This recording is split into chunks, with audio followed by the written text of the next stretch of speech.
देखने वाले हैं जेक बोर्ड क्लास 10 का सामाजिक विज्ञान का बिल्कुल वायरल क्वेश्चन पेपर देखने वाले हैं, जो कि आपके 2025 में डायरेक्ट पूछे जाने की संभावना है। आप सभी 30 के 30 प्रश्नों को बिल्कुल याद कर लीजिएगा, तभी तो आप एग्जाम में जाके बिल्कुल गर्दा मचा सकते हैं। तो चलिए स्टार्ट करते हैं। सभी प्रश्नों को ध्यान से देखिएगा, आप एक भी प्रश्न को मिस नहीं कीजिएगा, नहीं तो आपका बिल्कुल मोय मोय होने वाला है। चलिए पहला नंबर प्रश्न की ओर बढ़ते हैं, याद करते चलिएगा अगर आप एग्जाम में गर्दा मचाना चाहते हैं। पहला नंबर प्रश्न में खड़ा है, फ्रांसीसी उपनिवेश में कौन सा प्रथा उन्मूलन जेकोबिन शासन के क्रांतिकारी सामाजिक सुधारों में एक था? तो इसका जो सही उत्तर होगा वो जाएगा ऑप्शन नंबर बी हो जाएगा। दास प्रथा जो है इसका सामाजिक सुधारों में एक था।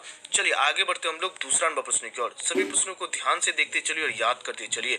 दूसरा नंबर प्रश्न में कड़ा है, लोकतांत्रिक शासन वाले देश में किसका होना जरूरी माना जाता है? तो देखिए संविधान का तो होना बहुत ही जरूरी माना जाता है। अगर आप लोकतांत्रिक शासन वाले देश भारत जैसे देख लीजिए तो भारत में संविधान का कितना इंपॉर्टेंट है ये चीज आप भली भांति जानते होंगे। देखिए राजा का होना जरूरी नहीं है, युद्ध का भी होना जरूरी नहीं है और अकाल का तो होना बिल्कुल भी जरूरी नहीं है। तो ऑप्शन नंबर बी जो है इसका बिल्कुल सही उत्तर हो जाएगा।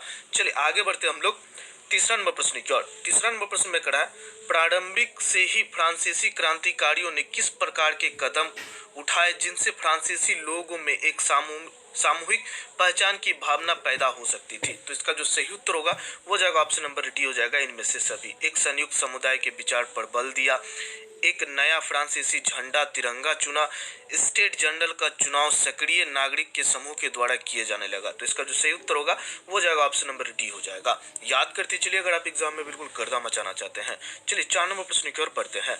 4 नंबर प्रश्न में खड़ा है, 1920 के दशक की शुरुआत में एक उग्र गुरिल्ला आंदोलन गुडेम की पहाड़ियों पर फैल गया। गुडेम भारत के किस राज्य में स्थित है? गुडेम की पहाड़ियों में फैल गया था, तो गुडेम जो है भारत के किस राज्य में स्थित है? तो याद रखिएगा आंध्र प्रदेश में स्थित है। कहाँ पे है? Andhra Pradesh. Option number C जो है इसका बिल्कुल सही उत्तर हो जाएगा। चलिए आगे बढ़ते हम लोग 5 नंबर प्रश्न की ओर। सभी प्रश्नों को ध्यान से देखिए और याद करते चलिए। 5 नंबर प्रश्न में खड़ा है, फ्रांस की मुद्रा की इकाई लिबरे को किस वर्ष समाप्त कर दिया गया? तो 5 का जो सही उत्तर होगा वो जाएगा ऑप्शन नंबर समाप्त कर दिया गया। कब क्या था? 1994 में समाप्त कर दिया था। लिबरेल को कब समाप्त किया गया था? 1994, याद रखिएगा। चलिए आगे बढ़ते हम लोग 6 नंबर प्रश्न की ओर बढ़ते हैं। 6 नंबर प्रश्न में कहा है, भारत से अफीम की निर्यात कहाँ किया जाता है? भारत से जो है अफीम का निर्यात जो है कहाँ पर किया जाता है? तो इसका जो 6 का जो सही उत्तर होगा वो जाएगा ऑप्शन नंबर बी, चीन में किया जाता है। कहाँ पे किया जाता है? चीन में। ऑप्शन नंबर बी जो है इसका बिल्कुल सही उत्तर हो जाएगा। चलिए आगे बढ़ते हम लोग 7 नंबर प्रश्न की ओर बढ़ते हैं। 7 नंबर प्रश्न में कहा है, ब्रिटेन वुड्स सम्मेलन में अंतर्राष्ट्रीय मुद्रा कोष की स्थापना किन उद्देश्य को पूरा करने के लिए किया गया था? ब्रिटेन वुड्स सम्मेलन में जो है अंतर्राष्ट्रीय मुद्रा कोष की स्थापना किन उद्देश्य को पूरा करने के लिए किया गया था? तो देखिए वैश्विक मौद्रिक सहयोग को बढ़ावा देने के लिए भी किया गया था, उसके बाद उच्च रोजगार और सतत आर्थिक विकास को बढ़ावा देने के लिए भी किया गया था, उसके बाद वित्तीय स्थिति की सुरक्षित करने के लिए भी किया गया था। तो इसका जो सही उत्तर होगा वो जाएगा ऑप्शन नंबर डी, इनमें से सभी। चलिए याद करते चलिए एग्जाम में अगर आप गर्दा मचाना चाहते हैं। चलिए 8 नंबर प्रश्न की ओर बढ़ते हैं। 8 नंबर प्रश्न में कहा है, फ्रांस में प्रथम विद्रोह कब हुआ था? फ्रांस में जो है प्रथम विद्रोह कब हुआ था? तो 8 का जो सही उत्तर होगा वो जाएगा ऑप्शन नंबर डी, जुलाई 1830 में हुआ था। कब हुआ था? जुलाई 1830। ऑप्शन नंबर डी जो है इसका बिल्कुल सही उत्तर हो जाएगा। याद करते चलिए अगर आप एग्जाम में बिल्कुल गर्दा मचाना चाहते हैं। चलिए 9 नंबर प्रश्न की ओर बढ़ते हैं। 9 नंबर प्रश्न में कहा है, गुटेन वर्ग द्वारा मुद्रित पहली पुस्तक कौन सी थी? मतलब प्रिंटेड बुक जो है सबसे पहले कौन सा बुक प्रिंट किया गया था गुटेन वर्ग के द्वारा? तो याद रखिएगा बाइबल का सबसे पहले जो है प्रिंट आउट निकाला गया था। ऑप्शन नंबर बी जो है इसका बिल्कुल सही उत्तर हो जाएगा। याद करते चलिए अगर आप एग्जाम में बिल्कुल गर्दा मचाना चाहते हैं। चलिए 10 नंबर प्रश्न की ओर बढ़ते हैं। 10 नंबर प्रश्न में कहा है, भारत में सबसे पहले प्रिंटिंग प्रेस की स्थापना किसके द्वारा की गई थी?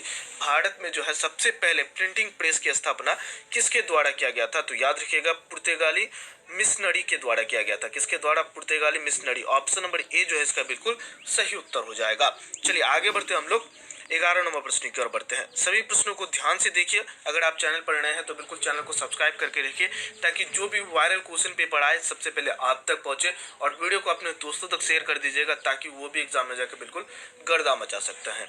चलिए 11 नंबर प्रश्न की ओर बढ़ते हैं। कहा है, निम्न में से कौन दो ज्वलनशील गैस हाइड्रोजन और ऑक्सीजन का यौगिक है तथा वह ऊर्जा का मुख्य स्रोत बन सकता है। तो 11 का जो सही उत्तर होगा वो हो जाएगा ऑप्शन नंबर सी हो जाएगा। जल हाइड्रोजन देख लीजिए H2O होता है, तो इसमें हाइड्रोजन भी है और ऑक्सीजन भी है। ऑप्शन नंबर सी जो है इसका बिल्कुल सही उत्तर हो जाएगा।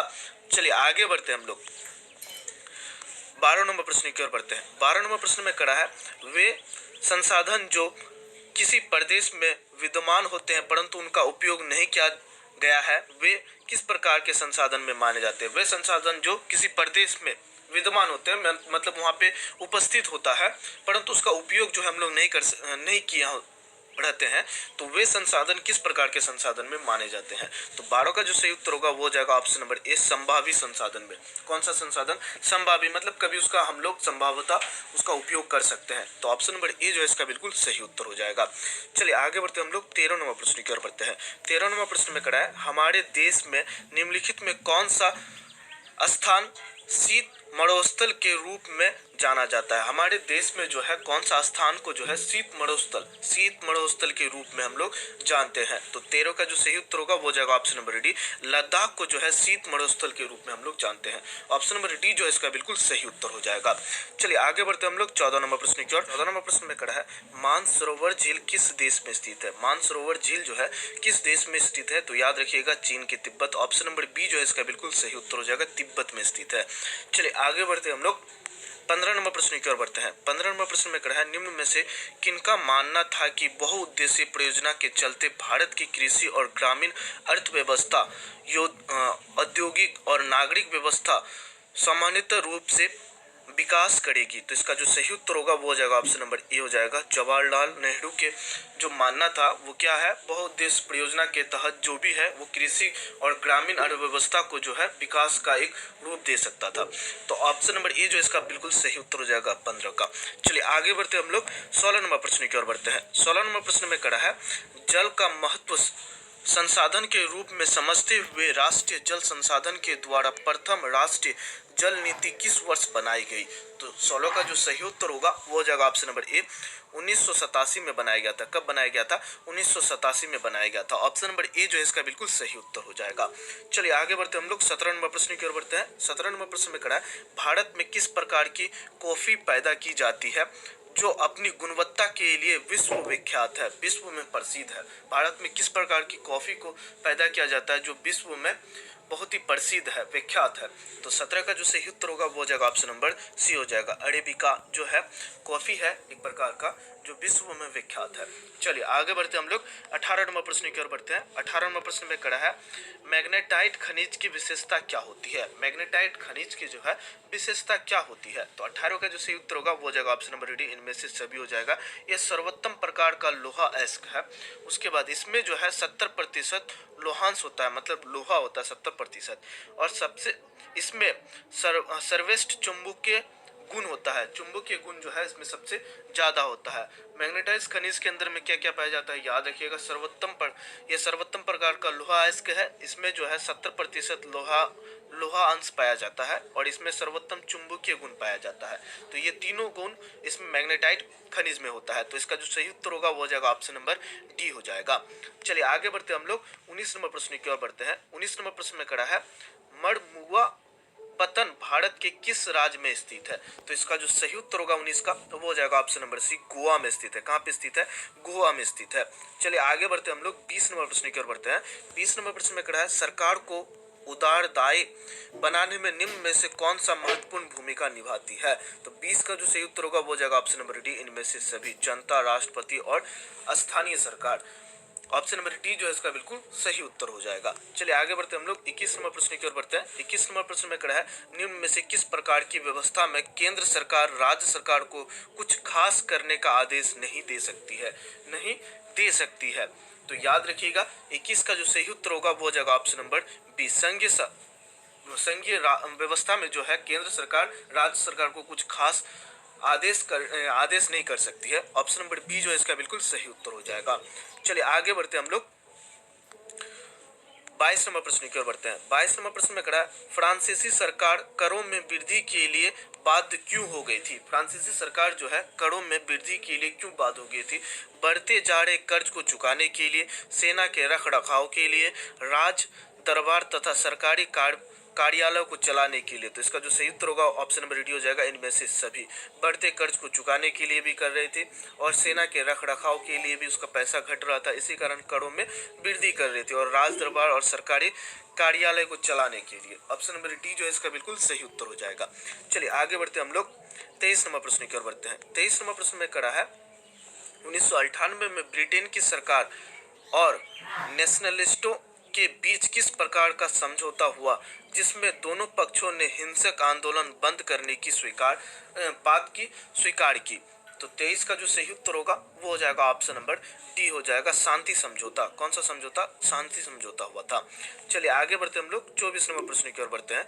24 नंबर प्रश्न में कड़ा है, विश्व में किस प्रकार की विभिन्नता आज बड़ी व्यापक हो चली है? विश्व में किस प्रकार की विभिन्नता जो है आज व्यापक हो चली है? तो इसका जो सही उत्तर होगा 24 का तो वो हो जाएगा ऑप्शन नंबर डी, इनमें से सभी। राजनीतिक, धार्मिक और जातीय, ये तीनों जो है व्यापक रूप से विभिन्नता का एक रूप है।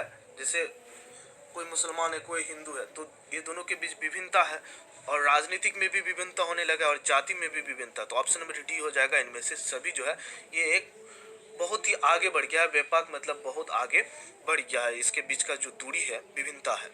चलिए आगे बढ़ते हम लोग 25 नंबर प्रश्न की ओर बढ़ते हैं। 25 नंबर प्रश्न में कड़ा है, स्वर्गीय काशीराम के नेतृत्व में 1984 में किस पार्टी का गठन हुआ था जो आज एक राष्ट्रीय पार्टी के रूप में जाना जाता है? तो याद रखिएगा 25 का जो सही उत्तर होगा वो हो जाएगा ऑप्शन नंबर सी हो जाएगा, बहुजन समाज पार्टी। कौन सा समाज पार्टी? बहुजन समाज पार्टी।